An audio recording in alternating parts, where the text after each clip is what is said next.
आप सभी का मैं धन्यवाद करता हूं। जिस तरीके से आपने अपना कीमती समय दिया, तो मैं हमेशा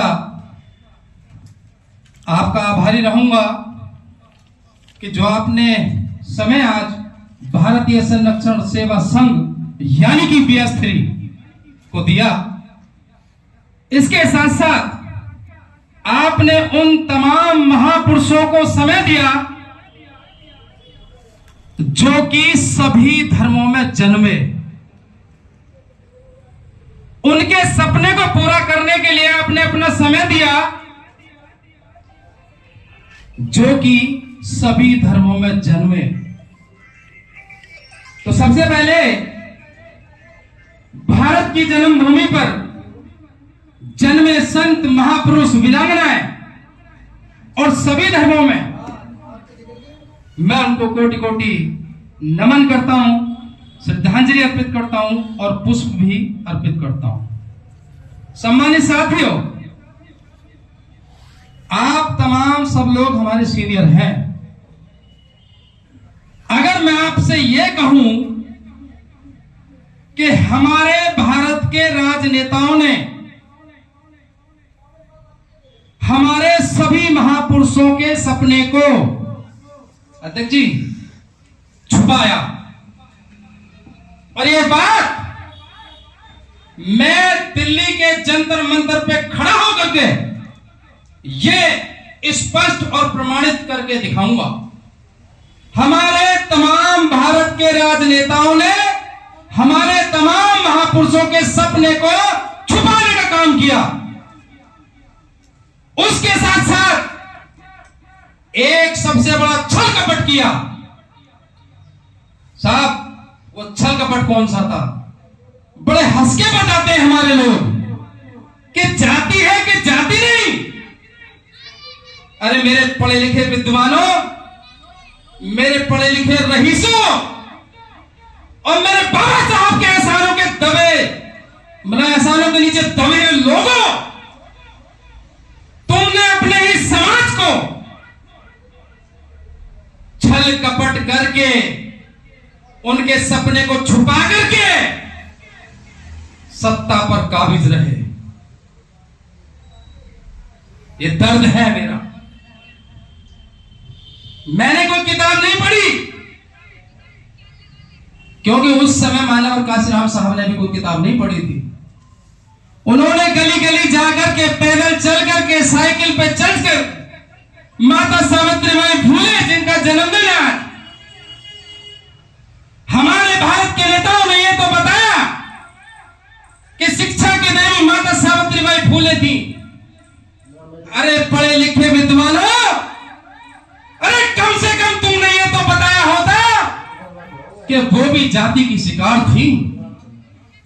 अध्यक्ष जी, ये बड़ी गंभीर बात है और मैं घमंड से कहता हूं, पूरे भारत के अंदर किसी भी नेता ने यह बताया हो कि हमारे महापुरुष, संविधान के निर्माता, नारी के मुक्तिदाता, सिंबल ऑफ नॉलेज, 32 डिग्रियां प्राप्त करके, 9 भाषाओं का ज्ञान प्राप्त करके आज उनको लड़ने की जरूरत क्यों पड़ी? उन्होंने 32 डिग्रियां क्यों प्राप्त की? उनको पढ़ने लिखने की जरूरत क्यों पड़ी? ये आज तक आपको किसी भी न्यूज चैनल ने या किसी भी नेता ने बताई हो तो मुझे बता देना। बाबा साहब अगर शिकार ना होते, लेकिन किस चीज के? क्योंकि वो भी शूद्र थे।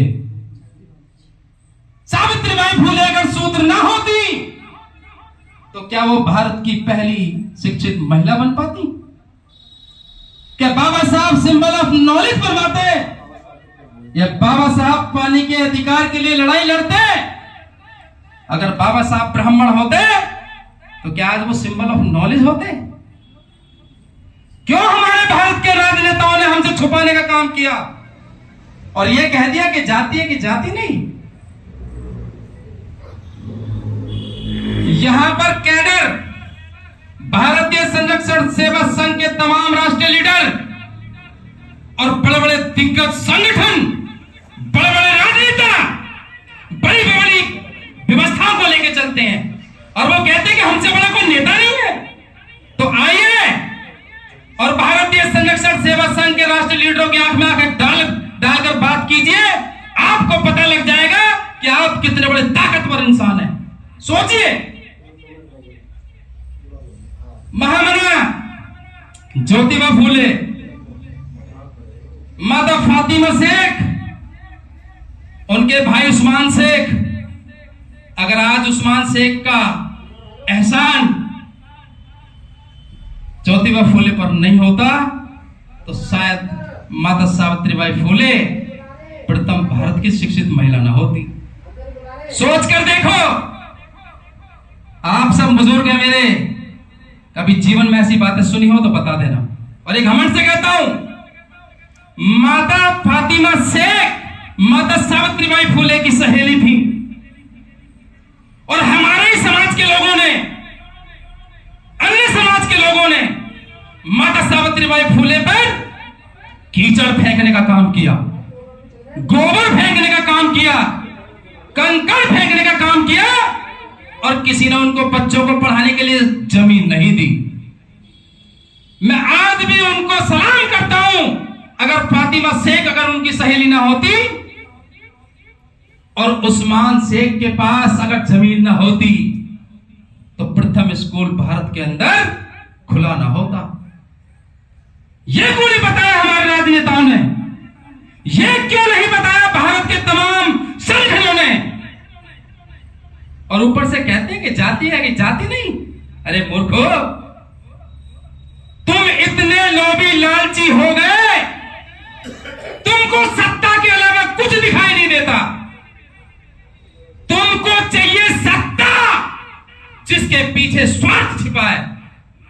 अभी हम नोएडा में गए थे साहब, अध्यक्ष जी, नोएडा में गए थे हम, हमसे इतना ताकतवर इंसान मिला, इतना पैसे वाला मिला और वो हमसे एक बात कहता है, सत्ता लाइए सर, सत्ता, सत्ता लाइए, सत्ता, इस देश में शोषण होना बंद हो जाएगा। मैंने कहा सर आंख में आंख डालिए जरा, क्या बनना चाहेंगे, बोलिए जल्दी, बात टेल मी। जज, कलेक्टर, डीएम, कांस्टेबल, कुछ भी बन जाइए, मुख्यमंत्री, प्रधानमंत्री, राष्ट्रपति, क्या बनना चाहेंगे, बोलिए टेल मी। उन्होंने कहा मुख्यमंत्री। सर ऐसे ही बोला। आज मुख्यमंत्री क्या है? केवल भारत के एक छोटे से कोने का, एक राज्य का मुख्यमंत्री। क्या करेंगे साहब आप? चलिए, कितने साल? सिर्फ 5 साल, सिर्फ 5 साल, 5, ओनली 5 साल। उसके बाद क्या? 5000 साल की व्यवस्था आज हमारे ऊपर जूता लग जाता है। राष्ट्रपति कोविंद नाथ को मंदिर में नहीं घुसने दिया जाता। क्या करेगा मुख्यमंत्री, बोलिए टेल मी भाई। नशा ढीला हो गया। प्रधानमंत्री, जीवन में नहीं बना सकते, तुम लिख के ले लीजिए मुझसे, जीवन में नहीं बना सकते। और किसी भी कानून को पास कराने के लिए आदरणीय प्रोफेसर एस के गौतम जी ने कहा, जो कि PS3 के राष्ट्रीय लीडर हैं, राज्यसभा में सरकार चाहिए पूर्ण बहुमत की, लोकसभा में आपको सत्ता चाहिए पूर्ण बहुमत की, और विधानसभा में आपको चाहिए। आज गाजियाबाद के तमाम अंबेडकरवादी अनुयायी जो राजनीति की बात करते हैं, एक 27 साल में अपना मेयर तक नहीं बना पाए, कितनी शर्म की बात है। बात करते हैं सत्ता की, तो सुन लीजिए जनाब, महापुरुषों के सपने को छुपाया हमारे अपने लोगों ने, जिनका सपना एक ही था, समता में ही अखंड भारत। क्या बन पाए आज हम? सर बन पाए? नहीं बन पाए। बताएंगे। और मैं बता दूं, उत्तर प्रदेश के अंदर, मध्य प्रदेश के अंदर, राजस्थान के अंदर मैं गया हूं। आज भी ऐसी बस्तियां हैं, आंखों से देखा है, सिर पर ज्योति रखकर हमारी माताएं बहनें चलती हैं। और ये कोई भाषण नहीं है। पूर्व में प्रदेश कोर कमेटी सदस्य रहा हूं मैंने देखा है, जिस देश में, इस लोकतांत्रिक देश में, आजादी के देश में मटका छूने पर मार दिया, मूंछ लगने पर मार दिया, घोड़ी पर चढ़ने पर मार दिया, ये कहकर मार दिया कि तू ऐसी है, तेरी जाति ये है। तो किसको बताएं सर, हम किसको बताएं अपनी पीड़ा? हमारी बहन जी आदरणीय है, हम उनका सम्मान करते हैं। उनके शासनकाल में जैसा कहा, 4 बार मुख्यमंत्री रही, ये हकीकत बात है सर कि उनके जैसा शासन आज तक किसी ने नहीं चला। लेकिन फिर मेरा सवाल, क्योंकि मैं ढोंगी अंबेडकरवादी नहीं हूं, मैं बुद्ध का सच्चा अनुयायी हूं, क्या उसका लाभ, रिजल्ट सुनने मिला? मैं राज की बात नहीं कर रहा, यह देशव्यापी आंदोलन, देश की आजादी का आंदोलन के लिए बात कर रहा संघ। जो लोग देश हित की बात करते हैं वो क्रांतिकारी होते हैं।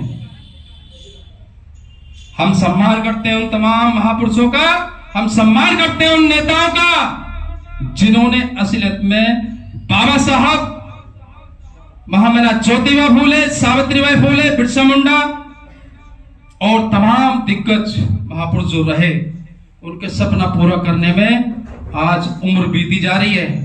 लेकिन आज भी हमारे क्रांतिकारी युवा, आज युवाओं की बात करूंगा मैं,